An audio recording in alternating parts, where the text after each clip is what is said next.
Somos vozes, somos domésticas, médicas, gestoras, empreendedoras, malabaristas. Somos mulheres, somos meninas, somos vozes femininas. Somos vozes femininas. Podcast Vozes Femininas.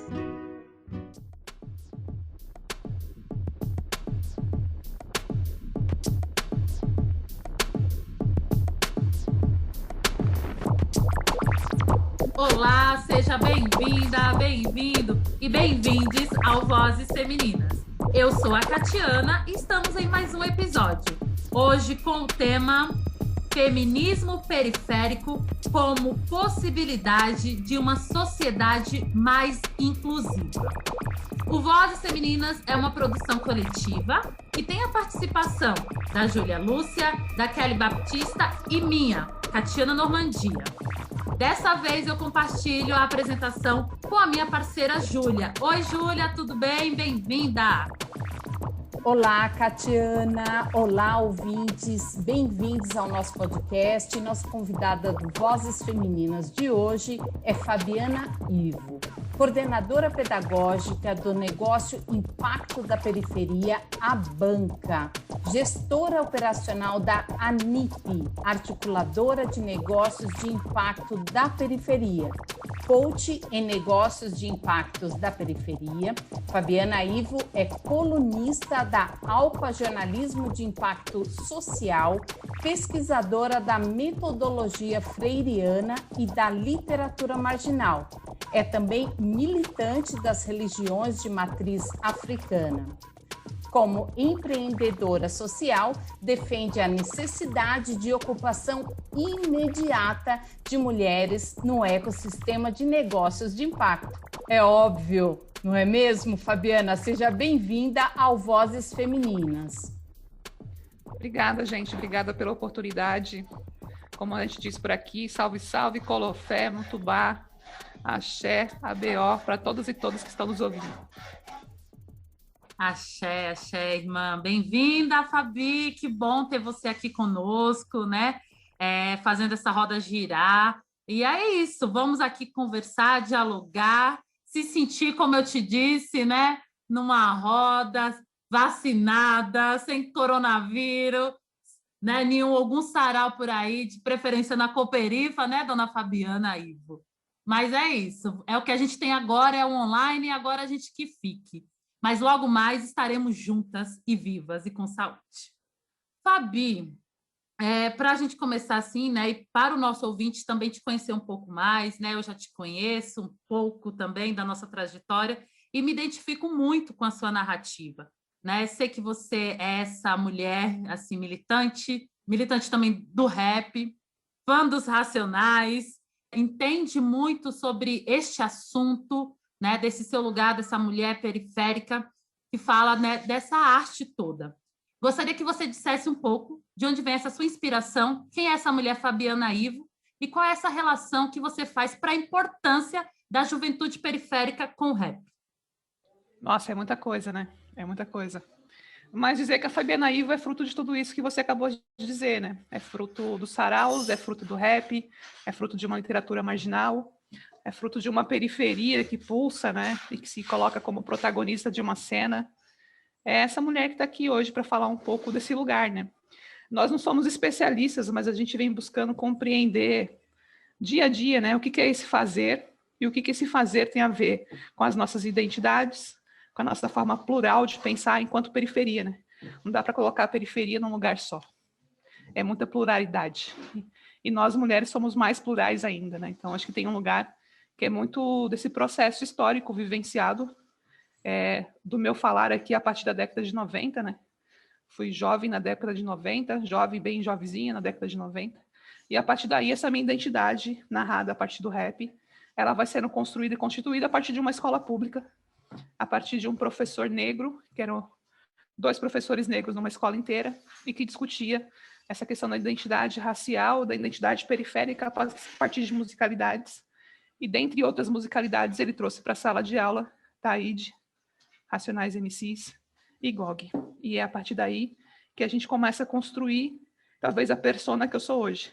Muito sem pensar, muito sem compreender a época, né, com 12 anos de idade, mas fruto de tudo que eu venho fazendo e venho tentando compreender enquanto mundo a partir dessa narrativa e a partir desse lugar de fala.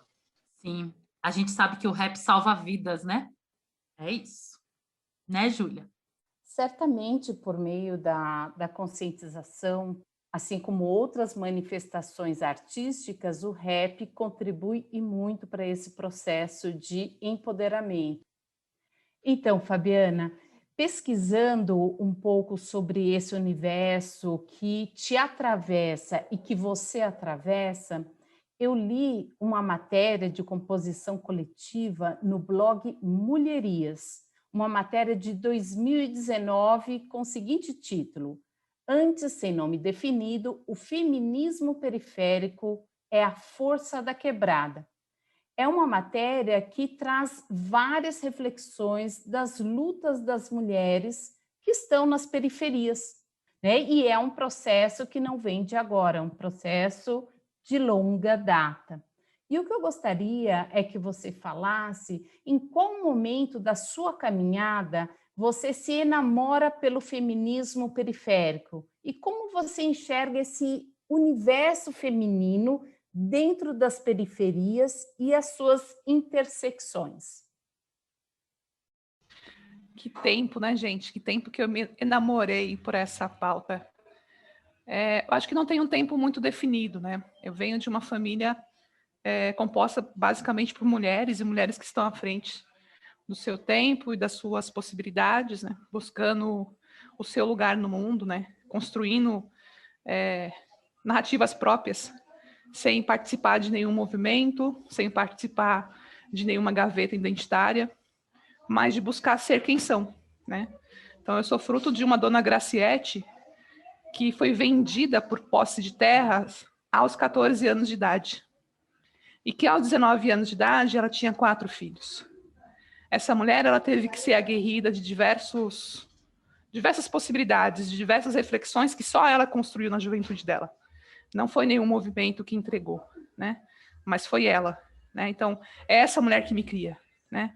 Essa mulher que aos 20 anos de idade rompe com esse lugar e que vai tentar buscar a vida dela de volta à sua terra, mesmo sem a família querer, ela vai construindo outros caminhos. Então, é essa mãe que me cria, né?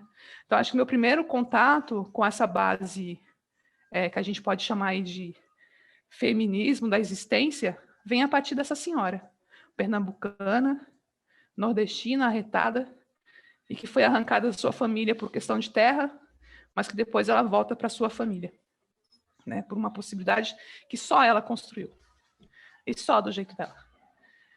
Depois eu acho que eu sou fruto de uma irmã que, no terceiro casamento da minha mãe, fica com ela por um período, mora com a gente, e por não ser filha do meu pai não dá a possibilidade dela errar.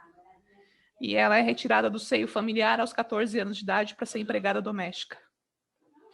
Porque ela não podia errar. E porque eu era mais nova. E ela não podia ser exemplo errado para essa mais nova, né? Então, eu sou fruto primeiro dessas duas mulheres. E eu cresci ouvindo da minha mãe que eu não poderia dar errado.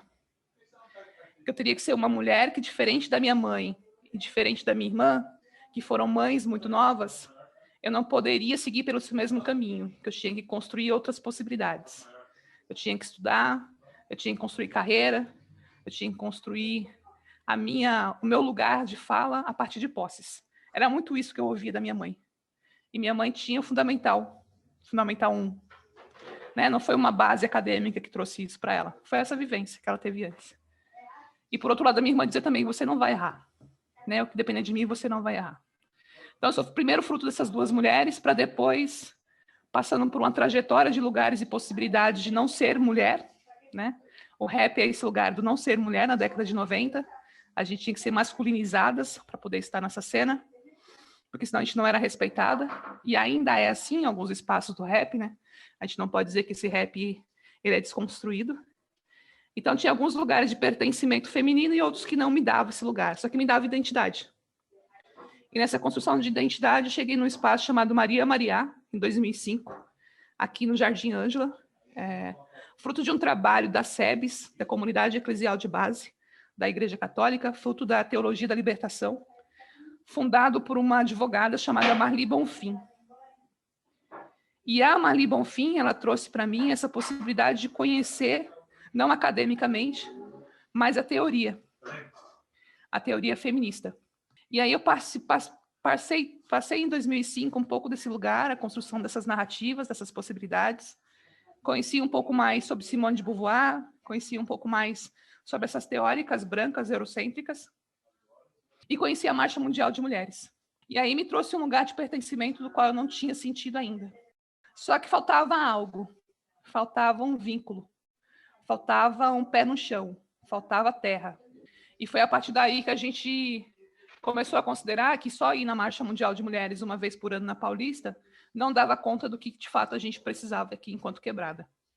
E para as Donas Marias e Donas Joanas, Simone de Beauvoir não ressoava, não entrava dentro de casa. Que para minha tia ou para minha irmã, que foi expulsa de casa aos 14 anos de idade, só queimar o sutiã em praça pública também não dava conta. Então, é um pouco desses lugares assim que a gente foi co-criando essas possibilidades. Então, aonde que eu me enamoro pelo universo feminista periférico, quando no Maria Maria a gente consegue construir com todas essas mulheres mais velhas, que nunca teve a possibilidade de ver essas narrativas, de estarem nas marchas, bordar os seus tecidos e falar das suas dores. Cortar os seus fuxicos e dizer dos seus desamores. Era pegar numa linha e tecer algo que ali estava dizendo aonde pegava. Qual era a relação que ela estava submetida? O que ela poderia buscar como possibilidade? E a partir daí eu não desgrudei mais, a partir daí eu não consegui mais sair. A partir daí eu fui buscando cada vez mais evidenciar o que de prática a gente tinha de combate à violência doméstica enquanto periferia. Eu fui pesquisar na minha família o que levou a minha mãe a sair do Mato Grosso, com 4 crianças debaixo do braço, e voltar para a terra dela e querer ser mais. Né? Então, eu fui compreendendo esses passos e trazendo esse diálogo para mais perto. Então, ao invés de eu buscar uma feminista branca, de fora do meu país, quem era no meu país que estava falando sobre isso? Quem eram as minhas mais velhas que estavam falando sobre isso? E aí eu descobri que algumas práticas de terreiro, do qual é a fé que eu professo, essas mulheres já faziam isso. E aí eu fui buscar essas narrativas, e aí eu fui construindo esse lugar que eu acredito muito, que é de ser mais. Eu não preciso ser mais do que um homem, mas eu posso ser mais enquanto um ser feminino. Eu posso construir possibilidade com outras mulheres. Eu não preciso estar aguerrida o tempo inteiro a ferro e fogo e de concorrência com outras mulheres. Eu posso reconhecer na minha irmã do lado o tão importante que ela é quanto eu. E vice-versa, né?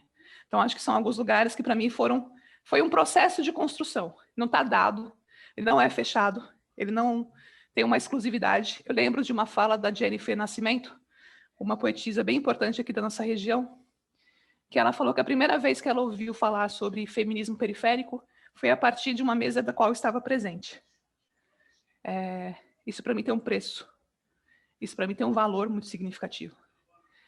Uma outra chamada também que nós fizemos aqui na região foi a ocupação do sarau da Vila Fundão, em 2006, 2007, com essa temática.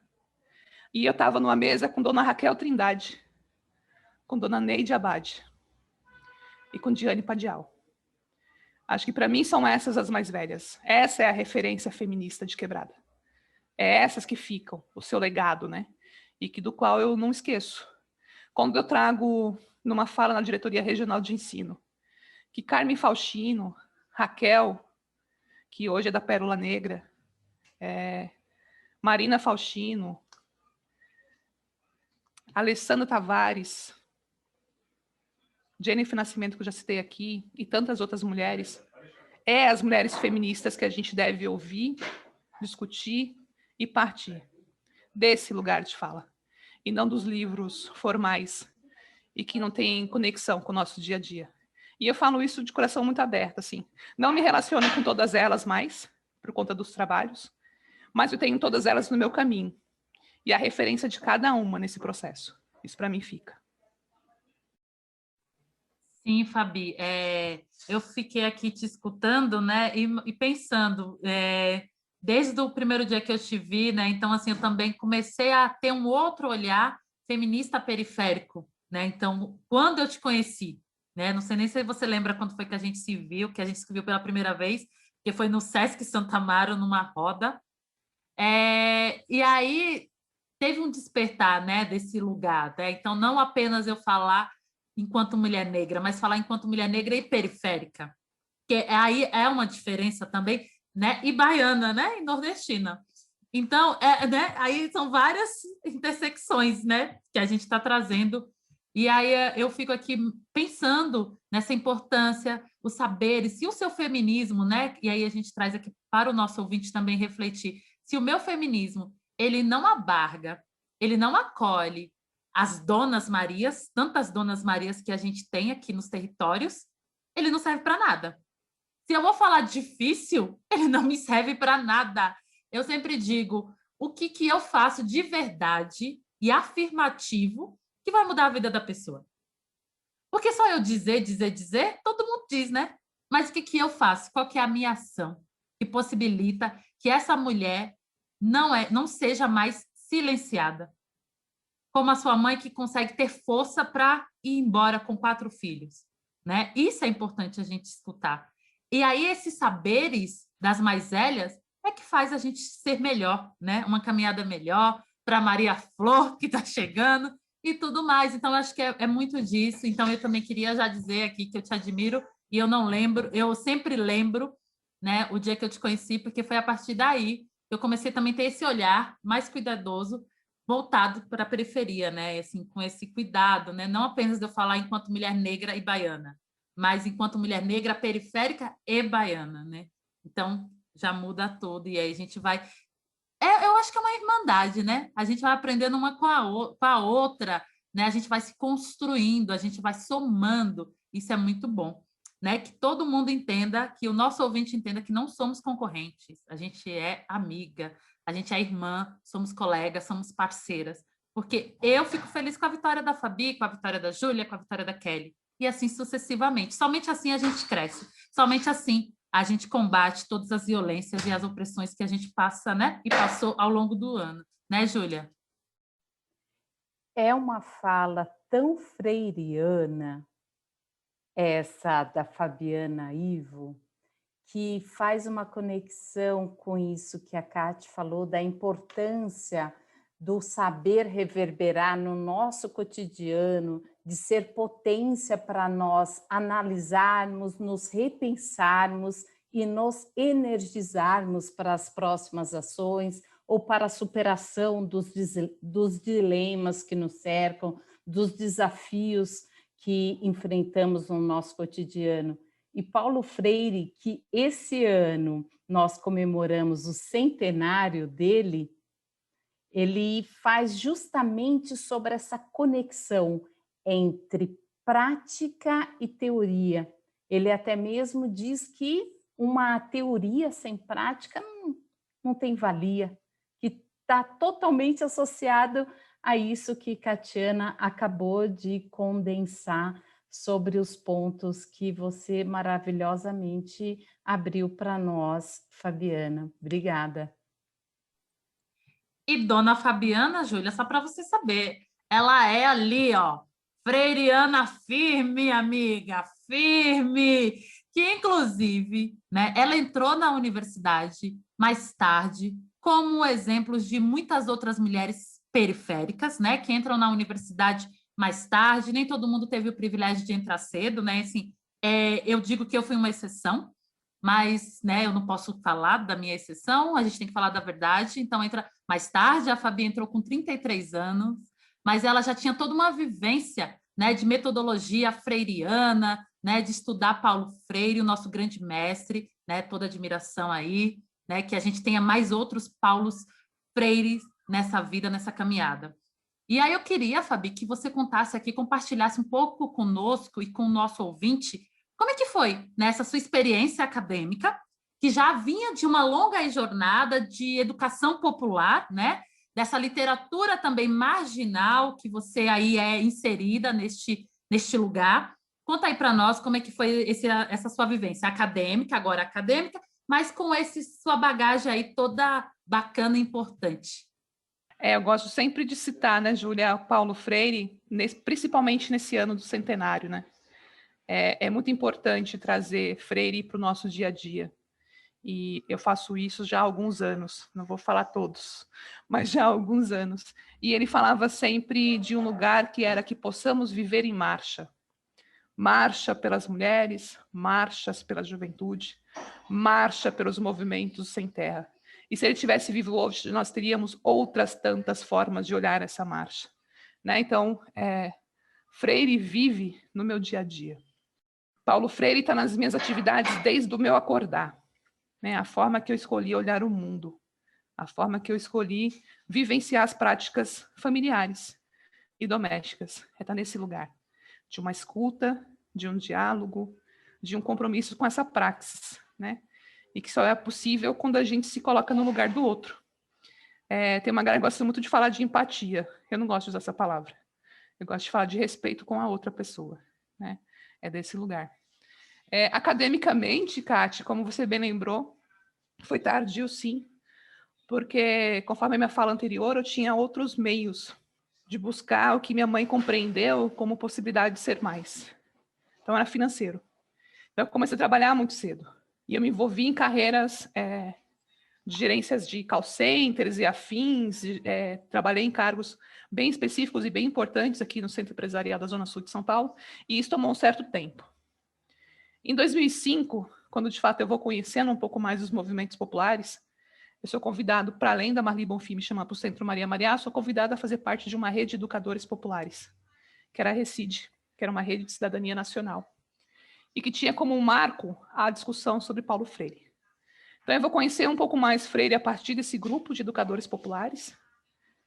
Experimento esse lugar por 10 anos. Então, eu fiz parte de uma Comissão Nacional de Educadores Populares, fiz parte de coordenação regionais de educadores populares, e aí eu fui me engajando para estudar esse ser e as suas práticas. E Paulo Freire fala uma coisa que também gosto muito de dizer. Se você só lê o Paulo Freire e coloca ele na sua receita de bolo, você está matando o Paulo Freire. Paulo Freire não é uma receita estabelecida do como fazer, mas é uma prática refletida. E aí eu fui conhecer algumas práticas em território nacional. Então, eu me lembro que de todos os estados do Brasil, só não fui em 3, conhecer práticas de educação popular. Em todos os outros eu fui. Então, desde indígena, ribeirinho, quilombola, outros territórios periféricos, enfim. E tudo isso levou um tempo, né? Levou um tempo para a Fabiana conseguir parar e ir para a academia. Quando eu cheguei na academia, eu tive um susto. Porque eu escolhi pedagogia exatamente por ter amor a Freire. E eu descobri que no curso de pedagogia o que menos se estudava era Paulo Freire. Nós estudávamos diversos teóricos europeus, diversos teóricos asiáticos, mas nenhum africano, africanista e muito menos brasileiro. E aí eu me questionei muito o que eu estava fazendo em sala de aula, onde a prática da docência, naquele momento, era cuidado. O cuidado com a alfabetização, o cuidado com a primeira infância, cuidados e cuidados e cuidados. E foi exatamente o que eu neguei minha vida inteira, esse lugar do cuidado. Não era algo para mim dado, não era algo para mim ofertado como possibilidade, eu não queria esse lugar do cuidado. Eu queria estar no mundo, eu queria estar na rua, eu queria construir com as outras pessoas essas possibilidades. E isso me pegou bastante, assim. Então, tal que para mim conseguir me formar, foram quase 6, 7, 8 anos, passando de universidade em universidade, então rompi com 5 universidades. Eu briguei com muito tutor do curso, eu discuti com alguns reitores, porque eu não acreditava que era possível discutir pedagogia sem discutir Freire. E aí eu caí numa universidade não tão excelente como se diziam, mas que lá se estudava Paulo Freire, Leonardo Boff, Frei Beto e outros tantos que eu já conhecia dessa minha caminhada nacional. E aí eu me formei, né? Mas para mim o diploma ele ficou engavetado, porque todas as minhas práticas pedagógicas não veio do universo acadêmico, veio do universo da rua, veio dessa possibilidade dos encontros nacionais, dessa rede de educadores populares, veio de conhecer os territórios e de ouvir, de fazer uma escuta da realidade concreta desses grupos, né? Então, acho que Foi muito mais por aí esse meu processo do que academicamente. Academicamente tem um documento que me certifica, mas que eu nunca utilizei. Só está lá certificado. É isso, né? Conhecimento vem da rua, vem das nossas vivências. Muito maravilhosa essa moça, gente. Estou amando. Você também, Júlia? É sempre uma tensão entre a prática e o que se desenvolve na academia, e que não deveria e que não poderia. Existe também um movimento de pesquisadores, de intelectuais, de educadores, justamente querendo fazer e praticando essa ponte de aproximação entre a prática cotidiana e o que se discute, o que se pesquisa e o que se ensina e compartilha no ambiente universitário. Eu, como educadora universitária e também muito focada na questão social, eu sinto a necessidade de dizer que existe já esse olhar, essa atenção para essa tensão, que é real, é existente e que precisa ser cuidada o quanto antes e de diversas formas. E, Fabiana, eu gostaria que você falasse um pouquinho sobre a banca, que surge como um movimento juvenil em 1999 para promover eventos de hip hop aqui na Zona Sul de São Paulo. E como que vocês estão contribuindo para a reflexão e transformação da realidade da periferia com um impacto social real, concreto, que muda e transforma a vida das pessoas que vivem e convivem nesse território? Júlia, a banca é a certeza que a prática sem a teoria, ela sobrevive. A teoria sem a prática, ela é morta, né? Então, isso é uma coisa muito freiriana de se olhar, de se pensar. A banca é isso, a banca está aí há 21 anos, vivenciando e construindo horizontes, utopias, a partir de uma garagem que nasce no Nakamura, no primeiro momento para se ouvir música e para se discutir possibilidades de estar na rua, na década de 90, quando nos era cerceado esse lugar, né? A banca surge exatamente nesse período, do Ângela mais violento do mundo, e a gente surge muito no momento de troca de ideias, de colocar a rua de cima para conversar com a rua de baixo, sem treta, sem brigas, sem crises, né? Então a gente nasce meio que mediando o conflito sem muito entendimento do que era mediar conflito. Construindo uma possibilidade de justiça restaurativa muito na prática. Mas a gente não sabia o que era justiça restaurativa, a gente foi fazendo. E ouvindo as letras de rap, se compreendendo enquanto juventude, enquanto identidade, enquanto povo preto, enquanto saberes populares e de rua. Foi desse lugar que a banca nasce. Ao longo de 21 anos, a gente fez diversas coisas, né, nessas práticas. E exatamente por isso que eu fui participar dessa rede de educadores populares nacionais, para que a gente pudesse refletir sobre a prática do Jardim Ângela em outras quebradas do Brasil. Exatamente para que a gente pudesse compreender o porquê que o rap aqui ressoou tanto para salvar uma juventude. A Catiana falou lá atrás, né? O rap salva vidas. O rap salvou muitas vidas. E tem algumas pessoas que não gostam de ouvir isso, mas eu falo disso o tempo inteiro. Tem um camarada chamado Dexter, que é um cara bem conhecido na cena do rap, que ele fala muito desse lugar. O hip hop salvou a minha vida. E eu acredito muito nisso. O hip hop salvou a vida da equipe da banca inteira. Né? Hoje nós somos 8 pessoas na equipe, que nasce a partir desse elemento hip hop, de um cara que era motoboy, que era DJ, que tinha o sono de ser DJ, mas que era motoboy. E que ele começa a construir essa possibilidade de compreensão do mundo a partir da música. E de juntar gente. O que o Marcelo Rocha fez, conhecido aqui na Quebrada como Bola, foi juntar gente na garagem dos pais dele e brigar com a família inteira para manter isso. Então, esse foi o primeiro momento. O segundo momento foi de trazer essa música para a rua. Então, a gente produziu diversos shows na Quebrada para discutir pacificação, para discutir redução de armamento, para discutir possibilidade da juventude negra ocupar o espaço público. A gente fazia os nossos eventos numa praça, brigando com a prefeitura para poder fazer os eventos, exigindo que a prefeitura limpasse a praça.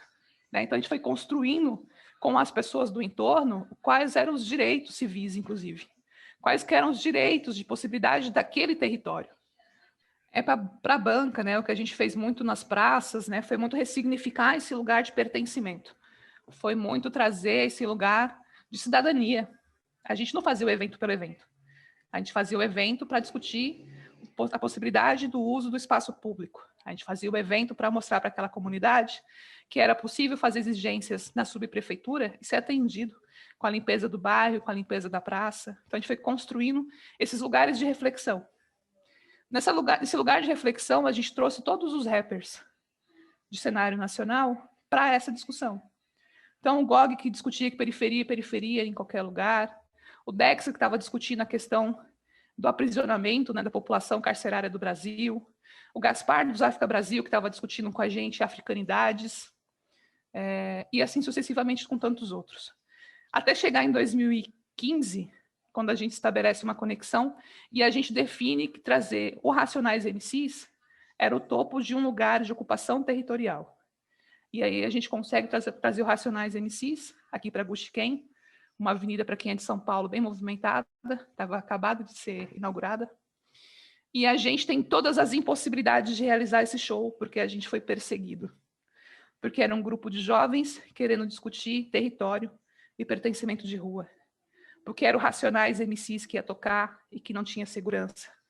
Porque o Brau tinha acabado de ser preso naquela época por uma questão qualquer e ele não poderia fazer shows na rua para a visão de um delegado. Então, a gente lutou muito para conseguir executar esse show. E a gente conseguiu executar com 8.000 pessoas na rua, ocupando o território, com uma possibilidade de construção com mulheres nas vendas dos seus objetos, dos seus empreendimentos, dos seus corres. A gente conseguiu ter um espaço sem bebida alcoólica num show de rap, um show familiar, às 5 horas da tarde, de um domingo, na Guxiquem, e sem nenhuma treta, que era tudo o que eles esperavam que acontecesse. E nisso, mais uma vez, a gente comprova que o que a gente está fazendo é sério. Não é um grupo juvenil, bardeneiro, que não tem compromisso com a verdade. Muito pelo contrário. Então, é esse lugar que a banca vem construindo, a partir do universo do hip-hop. E a partir do universo do hip-hop, a gente considerou também que tinha algumas lacunas. Tinha alguns lugares que a gente não acessava. Ora porque a porta estava fechada, ora porque as pessoas não nos queriam lá. E aí a gente começa a discutir um lugar, que é esse lugar do negócio de impacto de periferia, que é esse lugar de pertencimento de um povo que empreende desde sempre, porque nossas mulheres pretas, mães, são empreendedoras desde sempre, são empreendedoras genuínas. São elas que sustentam suas famílias desde sempre.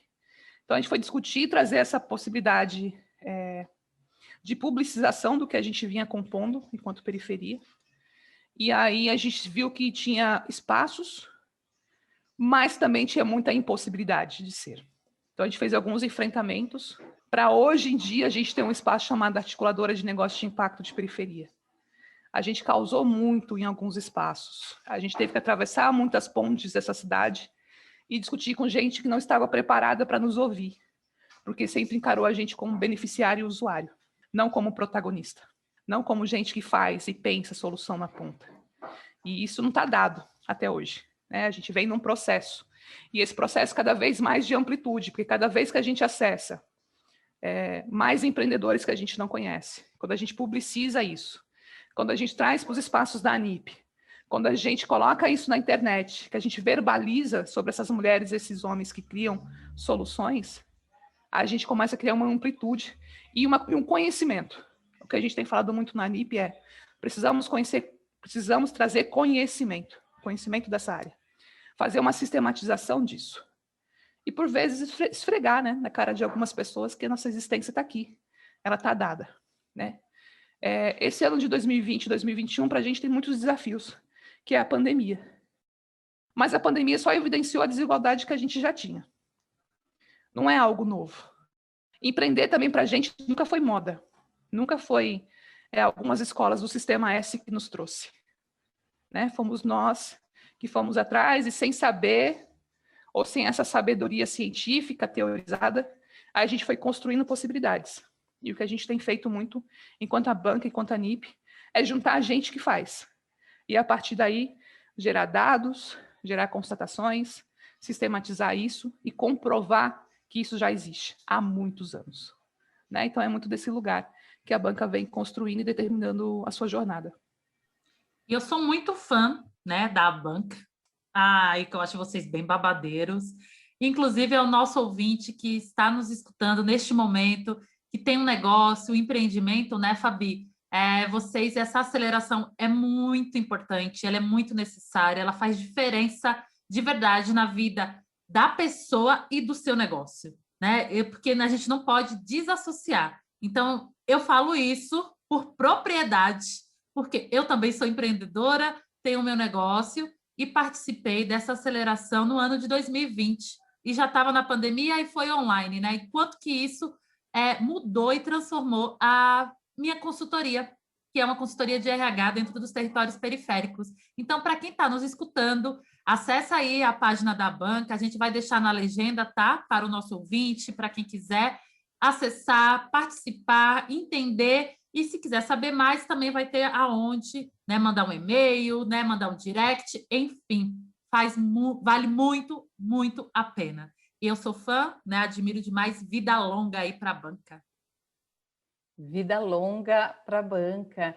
E como não é possível dissociar de todo esse processo a comunicação, a Fabiana Ivo é também colunista da ALPA Jornalismo de Impacto Social. E em seus textos, Fabiana, você traz importantes reflexões sobre esse ecossistema, sobre a importância do trabalho coletivo, da generosidade e, sobretudo, da irmandade. Eu retirei um trecho de um artigo seu que foi publicado no ano passado, mais exatamente em novembro de 2020, com o seguinte título: Conceitos, Pluralidade e Construção Coletiva. O trecho é o seguinte, abre aspas, busquemos nos encantar uns com as trajetórias dos outros, sem ingenuidade, mas com firmeza de proteção e de alinhamento. Fecha aspas. Fabiana Ivo, o que move a tua escrita? Amor. Amor pelos meus e pelas minhas. Amor por essa possibilidade de construção coletiva. Amor por essa possibilidade de ser verdadeiro. É muito desse lugar. Esse texto, para mim, ele foi uma marca no sentido de evidenciar aquilo que a gente mais acredita, enquanto a banca, enquanto a NIP, enquanto trajetória de educação popular da Fabiana Ivo, enquanto processo de escuta das nossas quebradas, das nossas comunidades, das nossas favelas, né? Não dá para acreditar que as pessoas possam enxergar a concorrência naquilo que a gente está fazendo quando é um apoio e uma possibilidade de construção coletiva de conhecimento.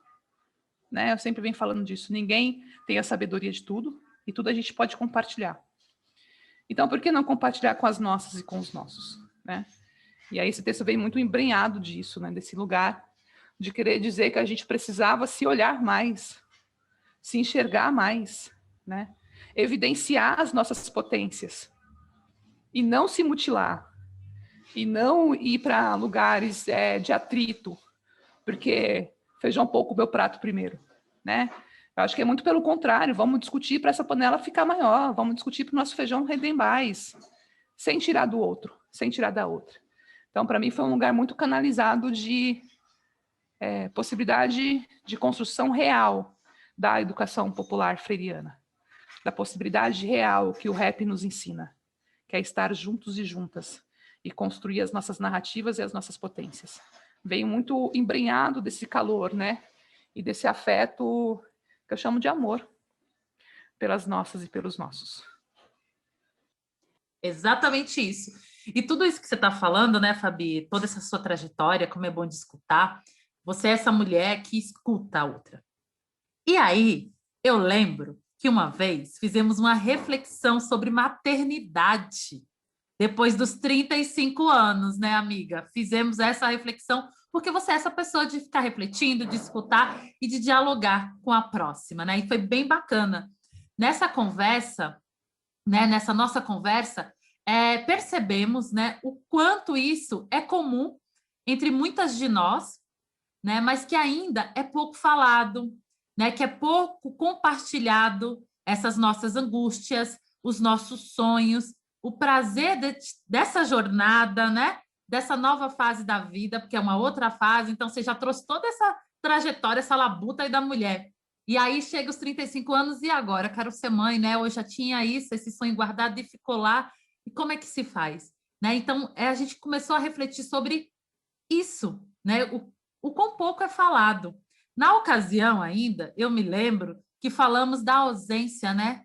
Dessa falta de uma roda de apoio para essas manas das periferias, que desejavam expor, né, sobre maternidade, um espaço de dicas, de trocas, de informação, né, de informações sobre adoção ou outros tratamentos que, de repente, elas desejam, né, e tinham a necessidade de engravidar, porque isso não é falado para nós, nas periferias. Não existe essa roda de acolhimento entre a gente mesmo. Nesse sentido, Fabi e Ivo, maravilhosa, mames, conta aí, né, em que momento da sua vida a maternidade bateu na sua porta, a maternidade no sentido biológico, porque eu sei que você é geradora, né, já tem outras maternidades aí nessa sua trajetória, mas a maternidade biológica falou assim, agora mamãe, agora mamãe, agora mamãe. Adorei, o agora mamãe foi ótimo. Eu me inspirei, Fabi. Muito bom. Não, gente, falar desse lugar é assumir uma Fabiana Ivo muito diferente. E isso só me é possível hoje pela maturidade do processo construído. Quando eu falei da minha mãe e da minha irmã, o lugar que estava posto para mim era não dar errado. E não dar errado para minha mãe, para minha irmã, para minha família de mulheres, era não ter filhos, porque filhos estavam carregados desse lugar cerceado, desse lugar de não possibilidades de ir além, desse lugar de não poder ser o que elas gostariam de ter sido. E eu introjetei isso muito forte, né? Fui trabalhar, fui construir casa, fui ter carro, fui ter processo na academia, fui viajar o Brasil inteiro, fui pesquisar esse universo profissional, financeiro e de coisas. Eu lembro de um camarada, Kaab, muçulmano, que na época ele era só o vulto do rap, e ele falava para mim o seguinte, Fabi, o que são causas e o que são coisas? Né? E eu fiquei muito tempo nas coisas. O ter, não o ser. Mesmo sendo freiriana, eu fiquei no ter e não no ser. Porque eu precisava estar cada vez mais aguerrida e guerreira desse lugar de fala, de pertencimento feminista, de mulher de quebrada, e esse lugar não poderia retroceder. Então, eu não podia me dar essa construção de parar a vida, essa construção de receber alguém, de ser responsável por alguém. Não me foi dado esse lugar. E eu não quis lutar por ele, porque eu queria lutar pelas pessoas, eu queria lutar pelo mundo. Eu queria, como diz Emicida, ir para além, cada vez mais ir além, e minha geladeira vazia, só com água dentro. Mas eu queria estar nesse lugar. E aí, de tudo isso, foi me ficando um lugar vazio. 35 anos, a decisão de talvez ali, mas não era possível, porque eu estava sozinha. Um pouco mais à frente, não, porque eu queria estudar outras questões, eu queria estudar minha religiosidade. Quando eu fui estudar minha religiosidade, me chegou um lugar chamado Oxum, uma Iabá, uma mãe. E aí ela me trouxe para esse lugar elementar, que é do cuidado, que eu neguei na pedagogia, que eu neguei da escuta com a minha irmã, que eu neguei da escuta com a minha mãe. Eu tinha definido não cuidar de ninguém, porque elas cuidaram dos outros e se mutilaram. E eu queria cuidar de mim, no primeiro momento. E nisso eu segui a minha jornada inteira, dessa forma, até os 38 anos de idade. Só que aí eu descobri que aos 38 anos de idade, ser mãe era uma possibilidade. Eu descobri aos 38 anos de idade, com uma menininha de 4 anos, que segurar a mão dela era tão importante quanto segurar um livro do Paulo Freire. Eu aprendi com essa menininha de 4 anos que cuidar dela, brincar com ela de amarelinha no meu quintal, era tão importante quanto estar numa marcha. Porque aquilo me ressignificava, aquilo me trazia para um outro lugar. E pela primeira vez eu me senti capaz. A minha maternidade começa daí, desse aproxego, desse chegar de uma filha 1, de uma mãe 2, que é assim que a gente se trata. Tem um nome, Carolina. Foi essa Carolina que me trouxe para esse lugar, não foi reflexões, não foi encontros feministas, foi uma mãozinha pequenininha, que um dia segurou na minha e falou, vamos. E eu fui. Então, isso foi aos 38 anos de idade, no meu encontro afetivo com o André Luiz, um poeta aqui da Quebrada, da Cooperifa, que trazendo de uma outra união, essa pequena, me conduziu para esse lugar. E aí nós fomos nos construindo, estamos nos construindo enquanto maternidade. Plural, diversa, do nosso jeito, com altos e baixos, com erros, com acertos, mas com muito amor. Então, foi nesse lugar. Daí, para chegar no biológico, foi um processo, né? Porque eu me descobri sendo possível de ser mãe. Então, eu queria ser mãe, novamente, de uma outra forma, de um outro contexto. E aí eu fui buscar alternativas. Aí eu descubro que uma coisa que a gente não faz na Quebrada é discutir sexualidade e é discutir gestação, fertilidade com mulheres. A gente sempre discute na juventude que as mulheres não podem engravidar, a gente vai discutir nos postos de saúde métodos contraceptivos, mas a gente não vai discutir sobre o processo de fertilização ou de fertilidade das mulheres. E aí a gente descobre que aos 35 anos, quando a gente está no auge da nossa carreira, a gente está velha para ser mãe. Né? E isso é muito imposto. E aí eu me desesperei, porque eu me vi sozinha. E aí eu falei, meu Deus, por onde que eu vou? Aí você busca o sistema público de saúde, não te dá respostas. Só te dizem, você está velha. Você deveria ter engravidado antes. Só que não busca entender da onde que partiu essa necessidade de não ter filhos antes. Por que todas as mulheres de Quebrada têm que ser mãe aos 20 anos de idade? Por que para a gente não é dada essa possibilidade de a gente engravidar aos 35? Por que não foi dito para a gente qual que seria o caminho? Né? Esses lugares para a gente não veio. E é um lugar de muita dor, porque as irmãs que estão com essa idade, elas também se sentem vazias de não conseguir dialogar sobre isso em lugar algum, porque não existe. E aí, quando eu levo isso para dentro do movimento feminista, muitas das vezes eu sou taxada de fraca. Eu sou taxada de... você já viveu até aqui sem filhos? Vai embora. Por que você vai ficar sofrendo? Para de sofrer. Você já tem tantos filhos na luta. Tantos filhos na causa. Filho da luta e da causa, eles vão embora. Né? Filho meu, pertencente ao meu ventre ou ao meu caminhar, é diferente. Então, Carol me trouxe essa possibilidade. E aí eu fui atrás dela. Então, a gente, depois de passar por alguns lugares, a gente descobriu que tratamento público a gente não teria.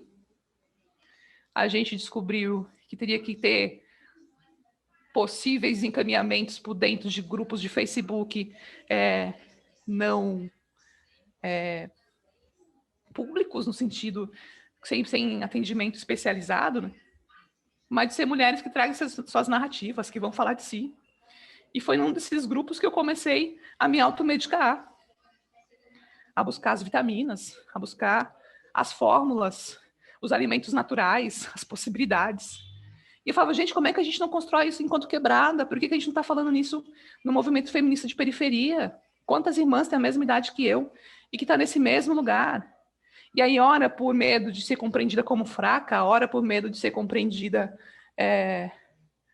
como uma pessoa menor que está lutando por uma coisa muito individual, né? Porque parece que a maternidade é uma coisa muito do indivíduo. E quando a gente é militante, a gente não pode lutar pelo indivíduo, para a nossa individualidade. A gente tem que lutar pelo coletivo, isso não é uma pauta coletiva. Ou não é explicitamente, né? Que foi isso que eu e a Catiana conversamos lá atrás. Talvez não é uma pauta coletivamente aberta, mas é uma necessidade de muitas irmãs. Então, a partir daí, a gente começa a construir esses lugares, por dentro desses canais. A gente se descobre grávidos de uns gêmeos em 2018, mas por conta de uma ineficiência do poder público de atendimento, a gente perde gêmeos e a gente define caminhar, conforme o universo se preparasse. E aí, quando eu já tinha desistido da maioria das possibilidades, das tentativas, compreendendo que era isso, minha maternidade se encerraria com a Carol, e que não era menos, que era mais, que foi quem me trouxe para esse lugar, eu me descubro durante o processo da pandemia grávida. E aí, grávida de um serzinho, que está por aqui hoje, que logo chega, talvez quando o podcast estiver na rua já tenha chegado, que foi engravidar de Maria Flor, né? Que eu acho que é a junção de tudo isso, né? Dessa caminhada, dessa jornada, desse entendimento dessa mulher, com 42 anos de idade, é bom que se diga, né? Me foi dito que não era possível, me foi dito que eu não seria capaz, que meus óvulos estavam velhos, que eu tinha 8% de chance de engravidar, e por aqui estou grávida, bem saudável, esperando Flor chegar, né? E com uma maternidade construída com a Carol e com o André Luiz dia a dia, né? É desse lugar do dia a dia. Hoje, todo o processo que eu vivenciei com a minha mãe, com a minha irmã, com a Marli Bonfim, com todas as manas que eu citei aqui, me levou para chegar a ter no meu ventre uma menina, né? Com construção de caminhada, de possibilidades, de entendimento, de que a rua é nossa, de que o sarau é nosso. A gente brinca que ela é a nossa... a mãe depois ela vai herdar, né? Todos os nossos livros, todos os nossos contos, tudo aquilo que foi dado para a gente como possibilidade de construção, de educação, de ser mais, de ser periférico. Essa é a nossa herdeira. Temos duas meninas, né? Acho que a minha trajetória tinha que me levar para ter 2 filhas, né? Tem esse lugar que eu fui aprendendo e me construindo e reconstruindo, né? E chorando rios e mares, sim, mas também tendo esse lugar para poder voltar, que é a casa da minha mãe, que é essa construção com ela, essa força que ela me deu. Então, acho que tudo isso é um montante, né? Um montante dessa jornada, dessa trilha que o universo conduziu. Quem me deu esse primeiro passo foi Oxum. Quem me deu o passo inteiro foi a Carol. E agora vem Maria Flor para selar tudo isso. Eita, gente, aguenta a emoção. Primeiro que é um presente, né? De mãe Oxum para você, Fabi. Né? Não tem nem o que a gente dizer aqui, questionar. É só agradecer, né? Abraçar e agradecer. Que Maria Flor seja muito bem-vinda, né? Com muita saúde. Que coisa bonita de te escutar. Eu tenho certeza que esse seu depoimento vai servir de inspiração para tantas outras manas que estão nos escutando. E que sim, quando esse podcast for ao ar, Maria Flor já vai estar aqui, ó, bem plena, só dando close certo.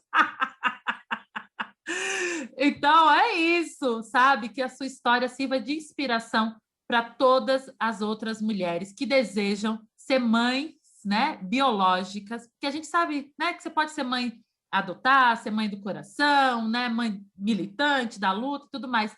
Mas esse seu desejo também, ele é legítimo, né? E é isso. Bem-vinda, Maria Flor. Que a sua jornada, né, seja assim brilhante como Oxum. Eu acompanhei essa sua gravidez, então estou muito feliz. Uma boa hora para você, mana, viu? Que Oxum lhe proteja, que os anjos de guarda te guarde, te ilumine, te caminhe, que Nossa Senhora te cubra com o manto sagrado, você e Maria Flor aí. E Carol, um beijo para Carol, né? Um beijo também para o seu parceiro André, para toda a sua família, sua mãe, todo mundo. Enfim, queria passar a palavra para você, Fabi, para poder agradecer. Eu quero dizer que eu estou muito feliz, eu estou, inclusive, emocionada aqui, está até me faltando palavras para dizer o quanto que está sendo bom te escutar, né? Aprender contigo e escutar todas essas suas narrativas que faz a gente ter inspiração e esperança de dias melhores. Então, muito obrigada, só agradecer mesmo, né? Passo aí a palavra para você agradecer e também comentar aonde a gente pode te encontrar nas redes sociais e como o nosso ouvinte pode te achar. Obrigada, Catiana. Acho que é isso, né? Os encontros que a vida nos oferece de algumas irmãs que a gente vai encontrando no caminho, e você é uma delas, né? Então, para mim, é muito forte, desde o dia que a gente se encontrou a primeira vez. Júlia, que eu conheci hoje também, gratidão aí pela possibilidade de estar aqui. Acho que esse podcast diz muito, né, sobre a vitalidade dos nossos dias, né?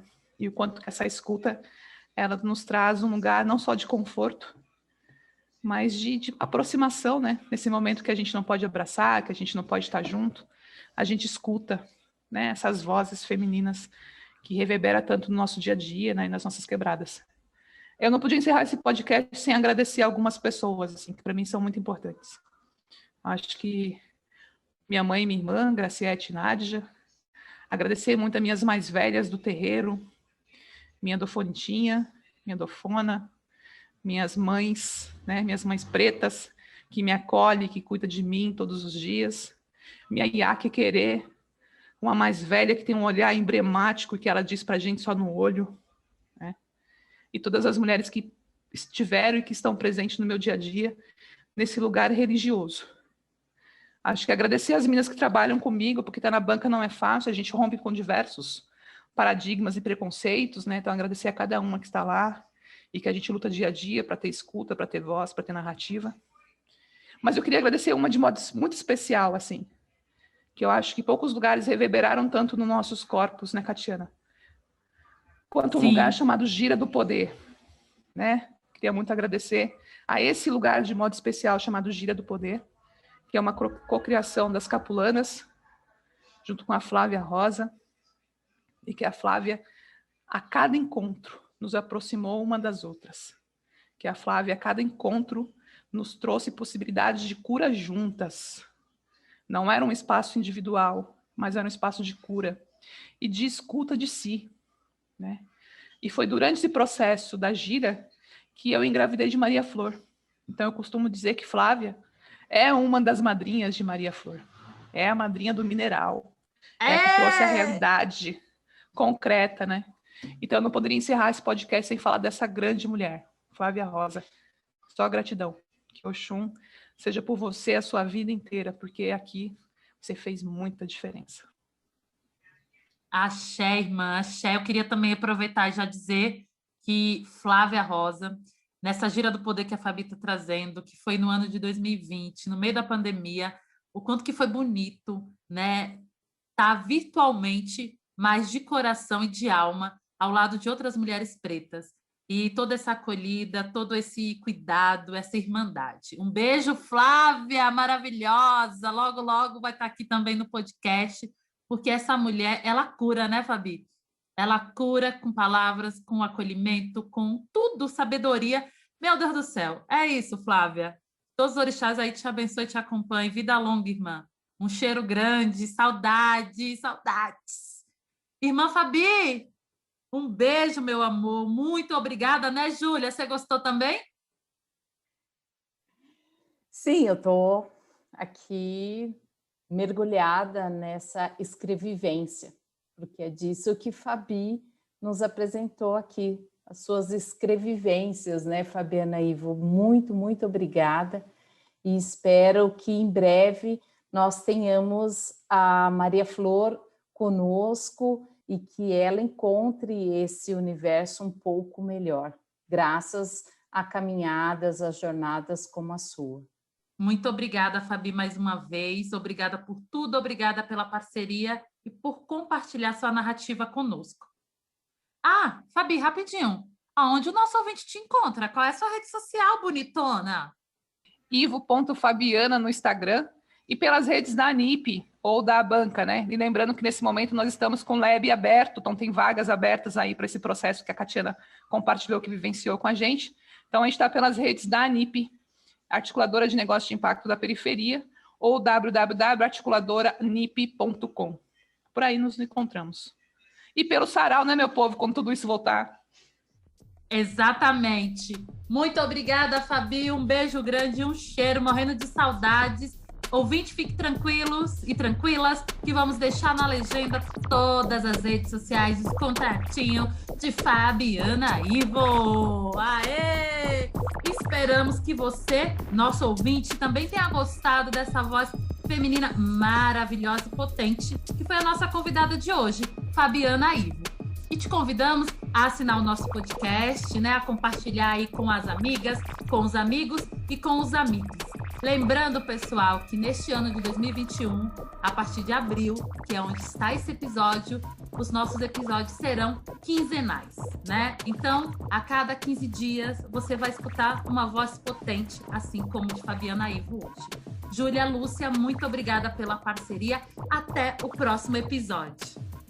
É isso aí, Catiana. Obrigada também pela oportunidade, pela companhia em mais um episódio. E por conta do isolamento social, esse episódio do Vozes Femininas foi gravado com cada participante em suas casas. Portanto, se você identificou algum som suspeito ou algum efeito sonoro especial, por favor, desconsidere. O Vozes Femininas tem a apresentação de Catiana Normandia e Júlia Lúcia de Oliveira. Curadoria e roteiro de Catiana Normandia, Kelly Baptista e Júlia Lúcia de Oliveira. Produção de conteúdo para mídias sociais de Catiana Normandia e Kelly Baptista. Identidade e produção visual da agência Dedica. Edição e mixagem de Júlia Lúcia de Oliveira. Aguardo você no próximo Vozes Femininas.